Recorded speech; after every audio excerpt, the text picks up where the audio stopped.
All right, we're back, and I can find my place to sit here. All right, here we go. We're back, and I just wanted to do a quick shop chat real quick for us, and I'm gonna try to keep my pace up here so we can get through all the things I wanted to talk about. We're kind of close quarters. The shop's a mess. I've got the garage is a mess. Dewey's garage. It's a garage. I got my tire changer set up over here, and I'm going to explain why. I did a video, and it should be up right now. I think I put it up last night. I was doing or the night before. I did a little ride with my friends, and then I did a ride out. It's a short. That's what it is. It's a short. I did a ride out at the rec center with my DRZ. I had the TKC80 front on a 17 on my Supermoto. We can go look at them here in a minute. With a Shinko 805 rear. I really like that Shinko 805. And it's something to have to ride around in the winter. I usually run the Dunlops, Q3s, or I might even move to the GPR 300s, probably just stay with the Q3s or the new Q5s, Q5S, I think is probably what I will go to eventually. But I changed those tires a week ago, and through the week, this last week, I've gotten some just kind of okay tires to be on the sport bikes, the track bikes, because I'm kind of meticulous about keeping my tires from getting too cold. So I've swapped out some tires, and I've put my spare wheels on the 750 because I've got a full set of spare wheels for it. I just have a spare rear, and that's what's on it on the 1000 on the Tire Slayer. So I've got some spent rubber on it in case I need to move it. I can move it. There's no way I'd go for like a track ride with the tires that are on there. I didn't even balance them. I just mounted them up. That way I have something that I can roll them.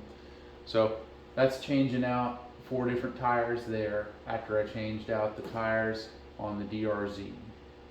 And I'm standing over here next to I call it my Nina 99er, my Supermoto, the one that started a lot of this chaos. And I've been doing some getting ready work for the next season. And actually started the cycle of the things in which I'm going to be doing on it. Well, on the rest of the bikes to get ready for the dormant time. And one of those included doing an oil change. Well, that turned into quite a bit more. If you recall, I don't think I did it on this channel, but I had a bottom end issue on this bike, and I split the cases.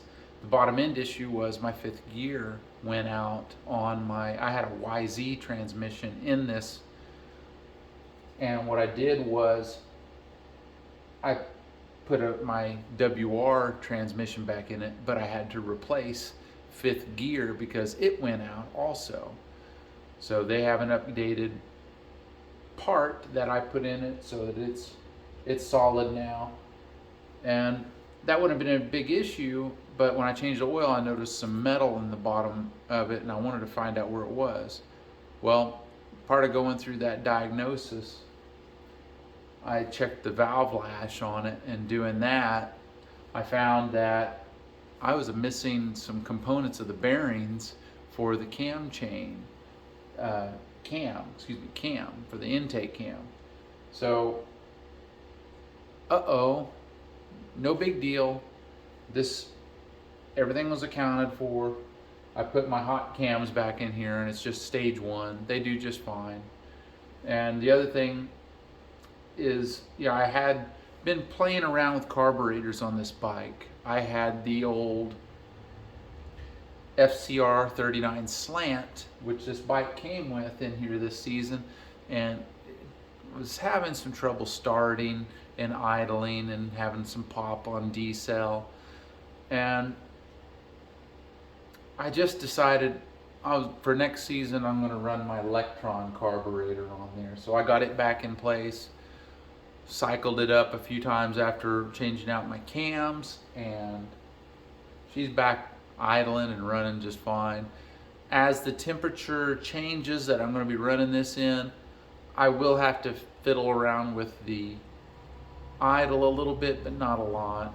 It's a little bit of a hassle, but she starts. It's a routine of starting it that's pretty predictable at this point, and I'm just going to stick with that. I spent a bunch of money on this carburetor, and I'm making that commitment. I'm keeping that commitment. That doesn't mean that I might not look into that FCR 39 slant at some point, just not anytime soon. It's going on 25 years old.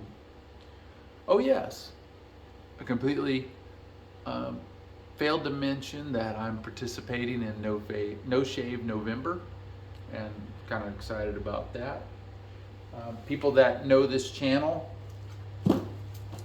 know the Power Horse generator. I got it serviced up, and I'm excited about that. I ran this generator all season. I checked my oil, and I didn't burn any oil at all. It started and running fine. I'm gonna go through and treat its fuel. I just have it topped off on the fuel, but that's all I've ever done. Just some Sta-Bil storage. And let's see, going around the garage here, I rode the Bandit. It's over here in the corner. I rode it tonight, and it was really cold. It was, well, I say really cold. It was cold. It was cool. But I was wearing my Field Shear full body suit. That was fine. I usually just wear my shoes, my shoes with it. I don't want to carry my shoes with me and change those out and do this and that. That means my toes are going to get a little cold. Oh well, big deal. But I rode it. It's running really good in these cool conditions. I didn't put it on this channel, but I did the DynoJet jet kit on it this previous season, in the off season. And I've noticed quite a bit of performance as far as throttle response on it this season. I'm happy with it. So, it's not a big deal. I mean, it's a 500 plus pound bike. It's all steel frame. It might have 70 horsepower or something like that. I don't know. But putting the adjustable needles in it really made it, it helped it out a lot. Something I may still do. I got it right over here. I haven't even used this yet. I might sink those carbs just to make sure. I went budget on a, it's got some vacuum gauges, but it's a real budget throttle body sink, which obviously also works for carburetors. But I checked it, everything looked close, but you never know. But this Motion Pro tool is highly recommended, so I'm going to probably go back and check my work. Who knows? We'll see. Going around the garage, haven't really rode the Grom that much. This had I've got the old one here. Somebody kind of hacked up on this thing. Somebody put a dimmer or something on that bike, and it had a replacement for the turn signal. And of course, it's a stunt bike, so it got crushed. So turning the turn signal on and off, it got real finicky. It had a horn switch, and then just basically a shutting off the headlight switch, and it goes just straight to bright. So it's a $9 or $10 to my door thing, and I put the same thing on it. The connections were done poorly, so I did put them back together correctly, and so it's much better. Still not sure about that bike. While we're in the shop, you might see the YZ250 over here. I think I've got a surprise coming soon for that bike. And I'm going to leave that up in the air. I think I'll do a video on that, but it's going to be a really exciting thing to be able to share with you on this channel.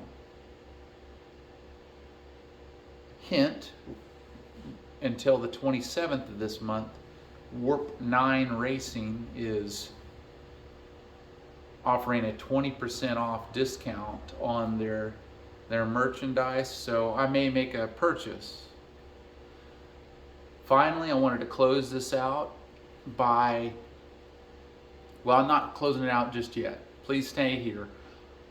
I've got one more WR250R/X engine that I'm going to be rebuilding, or putting a top in and replacing the counter shaft on it, because the splines on this one, where the sprocket attached to the countershaft sprocket attaches to the countershaft, have apparently been allowed to, the nut, has been allowed to back off, and it ate the teeth off of the splines, or the splines were damaged. So I'm replacing that countershaft. So I'm going to transfer all the guts over to it and freshen up this engine and see what else it needs. So I started on that last night, kind of excited about that. And we're, at the time of this video, this is the week of Thanksgiving. You know, we've got people all over the country that all over the world that may be watching this. In the States, we are, on Thursday, we are going to celebrate Thanksgiving. And you know, it's a nice tradition. Some people take it more seriously than others, and some people just focus on the meal itself. But what I would just encourage everybody to focus on is friends and family, you know, those that are close to you, and the people. And because we're commemorating a feast that happened in the early colonial times of this nation, the United States of America, and the Pilgrims that had a lot of help from the Native Americans of the area in which they decided to reside in. These Native American folks, they saw these people that were dying, and they showed compassion upon them and helped them.